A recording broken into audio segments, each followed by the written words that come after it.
হোজাইৰ কৰণী জাতীয় বিদ্যালয়ৰ একাদশ শ্ৰেণীৰ শুভাৰম্ভণি অনুষ্ঠান।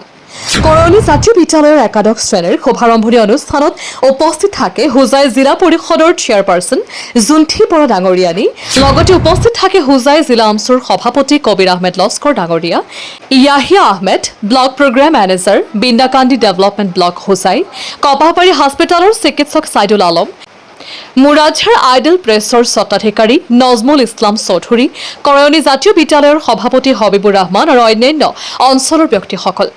সকলোৰে উপস্থিতিত হোজাই জিলা পৰিষদৰ চেয়াৰপাৰচন জুণ্ঠি বৰা ডাঙৰীয়ানে ফিতা কাটি শুভ উদ্বোধন কৰে কৰণী অঞ্চলৰ অনুষ্ঠানখনৰ। আমাৰ হাতত কিছু মন্তব্য আছে, আমি শুনাই আছো আপোনালোকক। খুবেই ভাল লগা এটা পৰিৱেশ, ভাল লাগিছে বিদ্যালয়খনত আহি। 2017 মানত এষ্টাব্লিছ হৈছিলে, তেতিয়াৰ পৰাই প্ৰায় 9 বছৰ হৈছে যে এই বিদ্যালয়খনে বহুতখিনি ছাত্ৰ ছাত্ৰী ইয়াত আছে। প্ৰত্যেকৰে ৰিজাল্টসমূহো ভাল হয় বুলি আমি গম পাইছোঁ।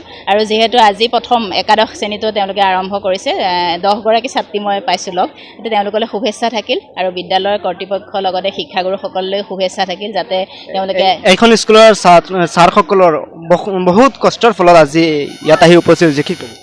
আচলতে ব্যক্তিগত খণ্ডৰ প্ৰতিগৰাকী শিক্ষাগুৰুৱে বহুত কষ্ট কৰে। চৰকাৰী বিদ্যালয়ৰ তুলনাত তেওঁলোকে একদম ডেডিকেটেড হৈ পেলাই তেওঁলোকে কামবোৰ কৰে কাৰণে ৰিজাল্টসমূহ আমাৰ ভাল হয়। ল'ৰা ছোৱালীখিনি তেওঁলোকে কম আচলতে দেখিব পোৱা গৈছে এইখন অঞ্চলৰ ভিতৰত এইখন স্কুলে বহুত ভাল ৰিজাল্ট কৰে প্ৰতি বছৰে ভালকৈ আমিও শুনি আছোঁ। গতিকে সেইকাৰণে শিক্ষাগুৰুসকলক ধন্যবাদ জনাইছোঁ যে তেওঁলোকে ইমান কষ্ট ত্যাগ স্বীকাৰ কৰিছে ছাত্ৰ ছাত্ৰীসকলৰ কাৰণে, মানৱ সম্পদ গঢ়াৰ কাৰণে। আৰু ছাত্ৰ ছাত্ৰীসকলে আগবাঢ়ি যাওক, তেওঁলোকে হাই ছেকেণ্ডেৰী লেভেলতো ভাল ৰিজাল্ট এটা কৰক, যাতে বিদ্যালয়খনৰ আৰু সুনাম হয়, সেইটো আশা ৰাখিছোঁ আৰু সকলোকে শুভেচ্ছা জনাইছোঁ।